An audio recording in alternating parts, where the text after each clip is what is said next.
ಓಂ ಶಾಂತಿ. ವೀಕ್ಷಕರೇ, ಭಕ್ತರ, ಅಭಿಮಾನಿಗಳೇ, ಗುರುಮಕ್ಕಳೇ, ನಿಮ್ಮೆಲ್ಲರಿಗೂ ಒಳ್ಳೆಯದಾಗಲಿ. ಯಂತ್ರ ಬರೆಯೋದು ಹೇಗೆ? ಯಂತ್ರ ಹಾಗೆ ತಾಯ್ತ ಬರೆಯೋದು ಹೇಗೆ? ತಾಯ್ತ ಯಾರಿಗಾದರೂ ಮಕ್ಕಳಿಗೆ ಆರೋಗ್ಯ ಸರಿ ಇಲ್ಲ ಅಂದರೆ ಅವ್ರಿಗೆ ನಾವು ತಾಯ್ತ, ನೀವು ನೋಡಿರ್ಬೋದು, ತಾಯ್ತ ಕೈ ಕಟ್ತಾರೆ ಕೆಲವು ಗುರುಗಳ ಹತ್ರ ಅಲ್ಲಿ ಇಲ್ಲಿ ಹೋಗಿ. ಅದನ್ನು ಹೇಗೆ ರೆಡಿ ಮಾಡೋದು ಹೇಗೆ ಅದನ್ನು ನಾನು ನಿಮಗೆ ಸ್ವಲ್ಪ ತಿಳಿಸ್ಕೊಡ್ತೀನಿ. ಅದರಲ್ಲಿ ಬೀಜಾಕ್ಷರ ಮಂತ್ರ ಇರುತ್ತೆ.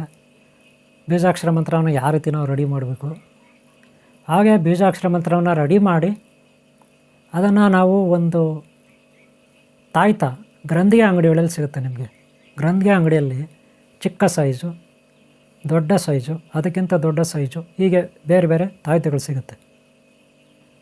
ಅದರಲ್ಲಿ ಫ್ಲ್ಯಾಟು ಬರುತ್ತೆ, ಹಾಗೆ ರೌಂಡು ಬರುತ್ತೆ. ನೀವು ರೌಂಡ್ ತೊಗೊಳ್ಳಿ. ಅದು ಓಪನ್ ಮಾಡಿದ್ರೆ ಸೇಮ್ ನಿಮ್ಮದು ಬಿ ಕಾಂಪ್ಲೆಕ್ಸ್ ಮಾತ್ರೆ ಟ್ಯೂಬ್ಗಳಿರುತ್ತಲ್ಲ, ಟ್ಯೂಬ್ ಕ್ಯಾಪ್ಸೂಲ್ಸ್, ಮಾತ್ರೆಗಳು, ಟ್ಯೂಬ್ ಮಾತ್ರೆ ಅಂತಿರಲ್ಲ, ಅದು ಓಪನ್ ಮಾಡಿದ್ರೆ ಹೆಂಗಿರುತ್ತೆ ಪೈಪು, ಮತ್ತೆ ಹಾಕ್ಬೋದಲ್ಲ ಮಾತ್ರೆಗಳು, ಆ ಥರ ಇರುತ್ತದು ತಾಯ್ತಗಳು. ನಿಮ್ಗೆ ಗೊತ್ತಿದೆ ತಾಯ್ತಗಳು. ಓಪನ್ ಮಾಡಿದ್ರೆ ಮುಚ್ಚಳ ಓಪನ್ ಆಗುತ್ತೆ. ಆಮೇಲೆ ನೀವೇನು ಬರೆದಿರ್ತೀರಿ, ಒಂದು ತಾಮ್ರದ ತಗಡು ಮೇಲೆ ಬರಿಬೋದು, ಇಲ್ಲ ಪೇಪರ್, ಒಳ್ಳೆ ಪೇಪರ್ ಇರುತ್ತಲ್ಲ, ಪೇಪರ್ನಲ್ಲಿ ಬರಿಬೋದು. ಪೇಪರ್ನಲ್ಲಿ ಬರೆದ್ರೆ ಏನು ಪ್ರಾಬ್ಲಮ್ ಅಂದರೆ, ಸ್ನಾನ ಮಾಡುವಾಗ ಅಥವಾ ನೀರಲ್ಲಿ ಬಿದ್ದಾಗ ಅದೇನಾದರೂ ಒಳಗಡೆ ನೀರು ಹೋಗಲ್ಲ. ನೀವು ತಾಯ್ತದೊಳಗಡೆ ನೀರು ಹೋಗಲ್ಲ, ಒಂದು ವೇಳೆ ಹೋದರೂ ಹೋಗುತ್ತೆ, ಹೇಳಕ್ಕೆ ಬರಲ್ಲ. ಅದಕ್ಕೆ ಪೇಪರ್ನಲ್ಲಿ ಬರಿಬಿಡಿ. ಇನ್ನೊಂದು ಇಂಕು ನೀವು ಬರಿತೀರಲ್ಲ, ಇಂಕಲ್ಲಿ ಬರೆದ್ರೆ ಪೇಪರ್ನಲ್ಲಿ ಜಾಸ್ತಿ ದಿನ ಬಳಕೆ ಬರಲ್ಲ. ಅದಕ್ಕೆ ನೀವು ತಾಮ್ರದ ತಗಡು ಮೇಲೆ ಒಂದು ಸೂಜಿ, ದಬ್ಬಣ ಅಂತಿರಲ್ಲ, ಸೂಜಿ ತಗೊಂಡು ನೀಟಾಗಿ ಕೂತ್ಕೊಂಡು ಕೆತ್ತಬೋದು ಅಥವಾ ಬರೀಬೋದು. ಅಕ್ಷರಗಳು, ಬೀಜಾಕ್ಷರ ಮಂತ್ರ, ಅದನ್ನು ಸಿದ್ಧಿ ಮಾಡ್ಕೋಬೇಕು. ಸಿದ್ಧಿ ಮಾಡಿಕೊಂಡು ಆಮೇಲೆ ಅದನ್ನು ಇಷ್ಟು ಬಾರಿ ಅಂತ ಪಠನೆ ಮಾಡಿ ಅದನ್ನು ಬರೆದು ಅದರಲ್ಲಿ ಹಾಕಬೇಕಾಗುತ್ತೆ. ಅದು ಯಾವ ರೀತಿ ಹೇಗೆ ಅನ್ನೋದನ್ನು ನಾನು ಈಗ ನಿಮಗೆ ತಿಳಿಸ್ಕೊಡ್ತೀನಿ. ಈ ವಿಡಿಯೋನ ನೀವು ಕೊನೆಯವರೆಗೂ ನೋಡಿ. ನೀವು ನಿಮ್ಮ ಮನೆಯಲ್ಲಿ ಮಕ್ಕಳಿಗೆ ಮೈ ಸರಿಯಿಲ್ಲ, ಜ್ವರ ಬಂತು ಅಂದರೆ, ಅಥವಾ ಬೇರೆ ಅಕ್ಕಪಕ್ಕದವ್ರು ನಿಮ್ಮ ಹತ್ರ ಕಷ್ಟ ಹೇಳ್ಕೊಂಡು ಬಂದರೆ, ಅದೇನೇ ಇರಲಿ, ಸಾಲದ ಬಾಧೆ ಇರಲಿ, ಇಲ್ವಾ ಮದುವೆಗಳ ಬಗ್ಗೆ ಆಗಲಿ, ಇಲ್ಲ ದುಷ್ಟಶಕ್ತಿಗಳ ಕಾಟ ಇರಲಿ, ಬ್ರಹ್ಮರಾಕ್ಷಸ ಬಾಧೆ ಇರಲಿ, ಭೂತ ಪ್ರೇತ ಪಿಶಾಚಿಗಳ ಬಾಧೆ ಇರಲಿ, ಯಾವುದೇ ದಾರಿದ್ರ್ಯ ಇರಲಿ, ಈ ಒಂದು ತಾಯ್ತಗಳು ನೀವು ಬೀಜಾಕ್ಷರ ಮಂತ್ರಗಳು ಬರೆದು ಹಾಕಿದಾಗ, ಅವರಿಗೆ ತಾಯ್ತ ಕೊಟ್ಟಾಗ ಅಥವಾ ನೀವೇ ಕಟ್ಕೊಂಡಾಗ ಅದು ವಾಸಿ ಆಗುತ್ತೆ. ಯಾವುದೇ ಸಂದೇಹ ಬೇಡ. ಅದಕ್ಕೆ ಏನೆಲ್ಲ ಪ್ರೋಸೆಸ್ ಇದೆ, ಯಾವ ರೀತಿ ಅನ್ನೋದನ್ನು ನಾನೀಗ ನಿಮಗೆ ತಿಳಿಸ್ಕೊಡ್ತೀನಿ. ಈ ವಿಡಿಯೋನ ಕೊನೆಯವರೆಗೂ ನೋಡಿ. ಮೊದಲಿಗೆ ನಾವು ಏನಪ್ಪ ಅಂದರೆ, ಕಷ್ಟಗಳು ಬರುತ್ತೆ. ಕೆಲವರು ತಾಯ್ತ ಬೇಕು ಈ ರೀತಿ ಹೇಳಿಕೊಂಡು ಗುರುಗಳ ಹತ್ರ, ಸ್ವಾಮೀಜಿಗಳ ಹತ್ರ, ದೇವಸ್ಥಾನ ಅರ್ಚಕರ ಹತ್ರ ಅಥವಾ ಮಾಂತ್ರಿಕರ ಹತ್ರ ಹೋಗ್ತಾರೆ ಅಲ್ವಾ. ಅವರು ಏನೋ ಒಂದು ತಾಯ್ತ ಅವರು ನಮಗೆ ಕೊಡ್ತಾರೆ. ಅದನ್ನು ಇವರು ಕುತ್ತಿಗೆನಲ್ಲಿ ಕಟ್ಕೊಳ್ತಾರೋ, ಕೈ ಕಟ್ಕೊಳ್ತಾರೋ, ಸೊಂಟಕ್ಕೆ ಕಟ್ಕೊಳ್ತಾರೋ, ಅದು ಬೇರೆ ವಿಚಾರ. ಆದರೆ ನಾವೇ ತಯಾರು ಮಾಡೋದು ಹೇಗೆ, ನಾವೇ ಅದನ್ನು ಕಲ್ಕೊಳ್ಳೋದು ಹೇಗೆ ಅನ್ನೋದು ಇಲ್ಲಿ ವಿಚಾರ ಇರೋದು ಅಲ್ವಾ. ಮೊದಲಿಗೆ ನಾನು ಹೇಳ್ಕೊಡ್ತೀನಿ ನೋಡಿ. ಮೊದಲಿಗೆ ನಿಮಗೆ ಒಂದು ಬೀಜಾಕ್ಷರ ಸರ್ವಸಿದ್ಧಿ ಅಂದರೆ ಎಲ್ಲ ಸಿದ್ಧಿಗಳು, ಎಲ್ಲ ಕಷ್ಟಗಳ ನಿವಾರಣೆಗೆ ಹೇಗೆ ಯೂಸ್ ಮಾಡೋದು ಒಂದೇ ಸಾರಿ. ನಾನಾ ರೀತಿಯ ಸಮಸ್ಯೆಗಳಿಗೆ ಒಂದು ಬೀಜಾಕ್ಷರ ಮಂತ್ರ ಕೊಡ್ತೀನಿ. ನಾನಾ ರೀತಿಯ ಸಮಸ್ಯೆಗಳಿಗೆ ಒಂದು ಗ್ರೂಪ್ ಇರುತ್ತದಲ್ಲ, ಕಷ್ಟಗಳು ಒಂದು ಲೀಸ್ಟೇ ಇರ್ತದೆ, ಕಷ್ಟಗಳ ಲೀಸ್ಟ್. ಆ ಎಲ್ಲದಕ್ಕೂ ಇದು ಯೂಸ್ ಆಗುತ್ತೆ. ಸರ್ವಸಿದ್ಧಿ ಮಂತ್ರ ಏನು ಹೇಳಿದ್ನಿ, ಸರ್ವಸಿದ್ಧಿ ಮಂತ್ರ ಅಂದರೆ ಎಲ್ಲ ಕಷ್ಟಗಳಿಗೆ ನಿವಾರಣೆ ಮಾಡ್ತಕ್ಕಂಥ ಒಂದು ಸರ್ವ ಸಮಸ್ಯೆ ನಿವಾರಕ ಮಂತ್ರ ಅಂತ ತಿಳ್ಕೊಳ್ಳಿ. ಸರ್ವಸಿದ್ಧಿ ಮಂತ್ರ ಇದು. ಸರ್ವಸಿದ್ಧಿ ಮಂತ್ರವನ್ನು ನಾನು ಸರ್ವಕಾರ್ಯ ಸಿದ್ಧಿ ಮಂತ್ರ ಇದನ್ನು ನಾನು ನಿಮಗೆ ಯಾವ ರೀತಿ ಬರೆಯೋದು, ಅದು ಬರೆದ ಮೇಲೆ ಹೇಗೆ ಪಠನೆ ಅದನ್ನು ತಾಯ್ದಲ್ಲಿ ಹಾಕೋದು ನಿಮ್ಗೆ ಹೇಳ್ಕೊಡ್ತೀನಿ ನೋಡಿ. ಮೊದಲಿಗೆ ಈ ಬೀಜಾಕ್ಷರ ಮಂತ್ರ ನಾನು ನಿಮಗೆ ಕೊಡ್ತಾಯಿದ್ದೀನಿ, ನೋಡ್ಕೊಬಿಡಿ. ಈ ಬೀಜಾಕ್ಷರ ಮಂತ್ರ ನೋಡ್ಕೊಬಿಡಿ. ಓಂ ಶಾಂತಿ ವೀಕ್ಷಕರೇ, ಮೊದಲಿಗೆ ನೀವು ಒಂದು ಪೇಪರ್ನಲ್ಲಿ ಈ ರೀತಿ ಮನೆಗಳನ್ನು ಮಾಡ್ಕೊಳ್ಳಿ. 1 2 3 4 5 ಮನೆ ಮಾಡ್ಕೊಳ್ಳಿ ಈ ರೀತಿ. ಅದು ತಾಮ್ರದ ತಗಡು ಆದರೂ ಆಗ್ಬೋದು. ನಿಮಗೆ ತಾಮ್ರದ ತಗಡು ಬರುತ್ತಲ್ಲ, ಅದರಲ್ಲಾದರೂ ಮಾಡ್ಕೊಳ್ಳಿ, ಅಥವಾ ಮಾಮೂಲಿ ಪೇಪರ್ನಲ್ಲಾದರೂ ಮಾಡ್ಕೊಳ್ಳಿ. ಆದರೆ ತಾಯ್ತ ಎಲ್ಲ ಗ್ರಂಥಿಗೆ ಅಂಗಡಿಯಲ್ಲಿ ಸಿಗುತ್ತೆ, ನೋಡ್ಬೋದು. ನೀವು ಖಾಲಿ ತಾಯ್ತ ನೋಡ್ತಾ ಇದ್ದೀರ.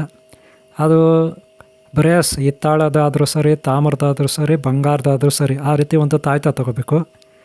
ಆಮೇಲೆ ನೀವು ಬರೆಯೋದು ಬಂಗಾರದ ತಗಡ ಮೇಲಾದರೂ ಬರೀರಿ ಅಥವಾ ಪೇಪರ್ನಲ್ಲಾದರೂ ಬರೀರಿ, ಅದು ನಿಮಗೆ ಸೇರಿದ್ದು. ಬರೆಯೋದು ಹೇಗೆ ಅಂತ ನೋಡಿದ್ರಲ್ಲ, 5 ಮನೆ ಇರುತ್ತೆ. ಅಲ್ಲಿಗೆ ತಾಯ್ತಾ ಒಂದು ಪೇಪರು ಅಥವಾ ತಗಡು, ತಾಮ್ರದ ತಗಡು, ಅದರಲ್ಲಿ ನೀವು ಯಾವ ರೀತಿ ರೆಡಿ ಮಾಡಬೇಕು. ಇಲ್ಲಿ ನೋಡಿ 5 ಮನೆ ಇದೆ. ಮೊದಲನೇ ಮನೆಯಲ್ಲಿ ಓಂ ಅಂತಿದೆ, 2ನೇ ಮನೆಯಲ್ಲಿ ಶ್ರೀಮ್ ಅಂತಿದೆ, 3ನೇ ಮನೆಯಲ್ಲಿ ಗ್ರೀಂ ಗ್ಲಾಮ್, 4ನೇ ಮನೆಯಲ್ಲಿ ಕ್ಲೀಂ, 5ನೇ ಮನೆಯಲ್ಲಿ ಗ್ಲಾಮ್. ನೋಡಿದ್ರಲ್ಲ, ಮತ್ತೊಮ್ಮೆ ನೋಡ್ಕೊಳ್ಳಿ. ಮೊದಲನೇ ಮನೆಯಲ್ಲಿ ಓಂ ಇದೆ, 2ನೇ ಮನೆಯಲ್ಲಿ ಶ್ರೀಮ್ ಇದೆ, 3ನೇ ಮನೆಯಲ್ಲಿ ಏನಿದೆ ರೀಮ್ ಗ್ಲಾಮ್ ಇದೆ, 4ನೇ ಮನೆಯಲ್ಲಿ ಕ್ಲೀಮ್ ಇದೆ, 5ನೇ ಮನೆಯಲ್ಲಿ ಗ್ಲಾಮ್ ಇದೆ. ಈ ರೀತಿ ಪೇಪರು ಅಥವಾ ತಾಮ್ರದ ತಗಡು ನೋಡಿ, ಅಲ್ಲೇ ಇದೆ ತಾಮ್ರದ ತಗಡು ಅಥವಾ ನಿಮ್ಮಿಷ್ಟ ಬಂಗಾರದ ತಗಡು ಅಥವಾ ಬೆಳ್ಳಿ ತಗಡು, ಅದನ್ನು ಮಾಡಿ ಆ ಪೇಪರ್ನ ನೀಟಾಗಿ ಸುತ್ತಿ ಆ ಒಂದು ತಾಯ್ತದಲ್ಲಿ ಹಾಕಬೇಕಾಗುತ್ತೆ. ಮುಂದೆ ನಾನು ನಿಮ್ಗೆ ಯಾವ ರೀತಿ ಅಂತ ತಿಳಿಸ್ಕೊಡ್ತೀನಿ ನೋಡಿ. ಈಗ ನೀವು ನೋಡಿದ್ರಿ ಅದನ್ನು ಯಾವ ರೀತಿ ಬರೆಯೋದು, ಯಾವ ರೀತಿ ಅದನ್ನು ಕೂರಿಸ್ಬೇಕು ಮನೆಗಳಲ್ಲಿ ಅಂತ ಅಲ್ವಾ. ಇದನ್ನು ನೀವು ಇದರಲ್ಲಿ ಬರೀರಿ, ತಾಮ್ರದ ತಗಡಿನಲ್ಲಿ ಬರಿಬೋದು, ಪೇಪರ್ನಲ್ಲಿ ಬರಿಬೋದು. ಆಮೇಲೆ ಅದನ್ನು ನೀಟಾಗಿ ಫೋಲ್ಡ್ ಮಾಡಿ, ಅಂದರೆ ರೊಟೇಟ್ ರೌಂಡಾಗಿ ಸುತ್ತಬಿಟ್ಟು ಆ ಒಂದು ತಾಯ್ತದಲ್ಲಿ ಸೇರಿಸಿ ಮುಚ್ಚಳ ಹಾಕಿ ಅದಕ್ಕೆ ದಾರ ಹಾಕಬೇಕು. ಓಕೆನಾ? ಇಷ್ಟು ಅಷ್ಟು ಮಾಡಿಬಿಟ್ರೆ ಆಗಾಯ್ತಾ ಅಂತ ನೀವು ಪ್ರಶ್ನೆ ಕೇಳ್ಬೋದು. ಖಂಡಿತ ಆಗಲ್ಲ. ನೋಡಿರಿ, ಈ ಬೀಜಾಕ್ಷರ ಮಂತ್ರವನ್ನು ನೀವು ಡೈಲಿ ಬೆಳಗ್ಗೆಯಿಂದ ಸಂಜೆವರೆಗೂ, ಅಂದರೆ ರಾತ್ರಿ ಮಲಗೋವರೆಗೂ 5 ಸಾರಿ, ಒಂದು ಸಾರಿ ಕೂತ್ಕೊಂಡ್ರೆ 108 ಸಾರಿ, ಒಂದು ಸಾರಿ ಕೂತ್ಕೊಂಡ್ರೆ ಜಪ ತಪ ಮಾಡಲಿಕ್ಕೆ, ಈ ಮಂತ್ರ ಪಠನೆ ಮಾಡಲಿಕ್ಕೆ 108 ಸಾರಿ, ದಿನಕ್ಕೆ 5 ಸಾರಿ ಕೂತ್ಕೋಬೇಕು. 108 ಸಾರಿ ಮಾಡೋದನ್ನು ಹೆಚ್ಚು ಮಾಡ್ಕೋಬೇಕು, ಜಾಸ್ತಿ ಮಾಡ್ಕೋಬೇಕು.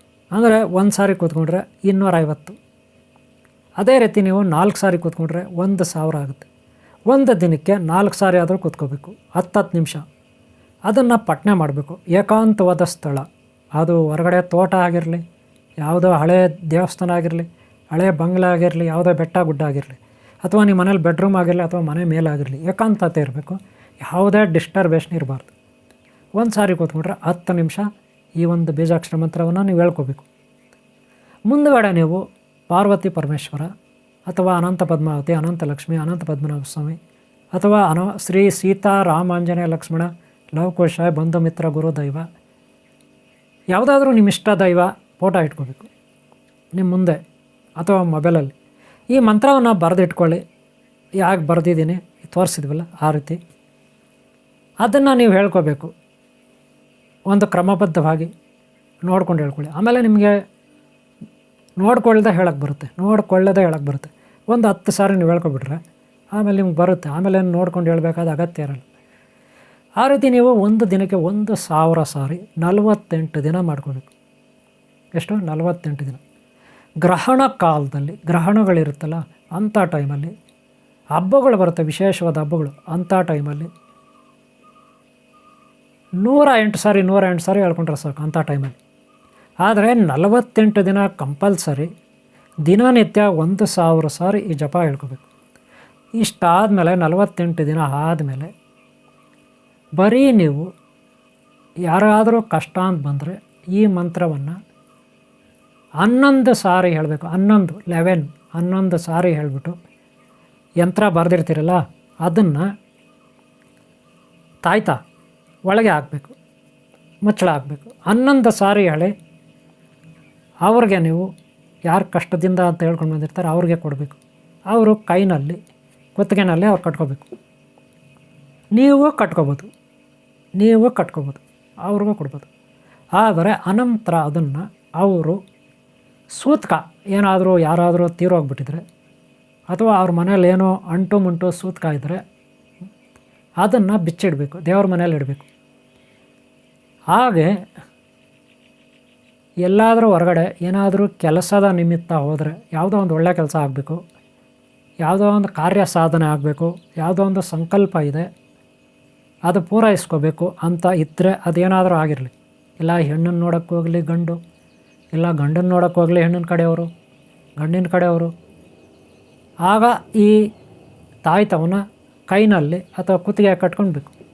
ಅವರು ಕೆಲಸದ ನಿಮಿತ್ತ ಹೊರಗಡೆ ಕೆಲಸ ಈಡೇರಬೇಕಲ್ಲ, ಅದಕ್ಕೆ ಈ ರೀತಿ ಮಾಡ್ಕೋಬೇಕು.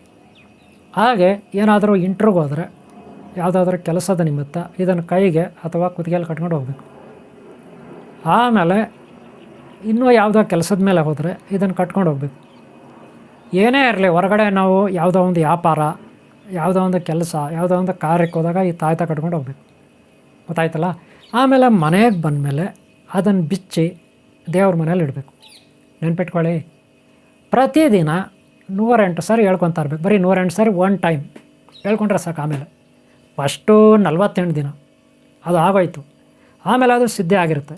ಆಮೇಲೆ ನೀವು 11 ಸಾರಿ ಹೇಳ್ಬೇಕು. 11 ಸಾರಿ, ಒಂದು ಸಾರಿ ತಾಯ್ತ ಯಾರಿಗಾದ್ರೂ ನೀವು ತಾಯ್ತ ಕೊಡ್ತೀರಾ, ಆವಾಗ 11 ಸಾರಿ ಪಠನೆ ಮಾಡಬೇಕು. 11 ಸಾರಿ ಪಠನೆ ಮಾಡಿ ಅವ್ರು ಕೊಡಬೇಕು. ಪ್ರತಿ ಸಾರಿ ನೀವೇ ಕಟ್ಕೊತೀರ ಕುತ್ತಿಗೆಗೆ, ಆವಾಗ 11 ಸಾರಿ ಹೇಳಿ ಕಟ್ಕೋಬೇಕು. ಗೊತ್ತಾಯ್ತಲ್ಲ. ಸೂತ್ಕ ಮಡಿ ಇವೆಲ್ಲ ಇರುವಾಗ ಅದನ್ನು ಬಿಚ್ಚಿ ಮನೇಲಿ ಇಟ್ಟಿರ್ಬೇಕು. ಅದಕ್ಕೆ ದೇವ್ರ ಮನೇಲಿ ಇಟ್ಕೋಬೇಕು. ನಿಮಗೆ ಬೇಕಾದಾಗ ಅವಶ್ಯಕತೆ ಇರೋವಾಗ ಮಾತ್ರ ಅದು ಕಟ್ಕೊಂಡು ಹೋಗ್ಬೇಕು. ಅದೇ ರೀತಿ ನೀವು ಬೇರೆಯವ್ರಿಗೆ ಕೊಡುವಾಗ ಅವ್ರಿಗೂ ಹೇಳಬೇಕು.